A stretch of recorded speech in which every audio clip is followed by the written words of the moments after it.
Kasi kailangan na merong patunay. Kasi pag nagkakasingilan na medyo na high blood na Pirma. Followers, guys, ako po ay pipirma sa isang kontrata na mangangako na babayaran ang 500 inutang ko sa aking anak. Mahirap na po, baka kang kalimutan. Ito na po. Go, Susulat Pirma. ako po. Ako po, 500 to. Yan. Para malinaw at nagkakaalalahanan. Hindi yung pagsisingilin na At kukwentahan na.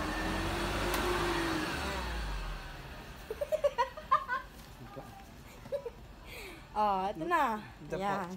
Nakapirma po ako. Babayaran ko po ito bago matapos ang buwan. May pirma mo yan. Pirma ko po. Isa rin po kayo sa gagamitin yung testigo laban sa akin. Ari namang babayaran ko po ito. Salamat po.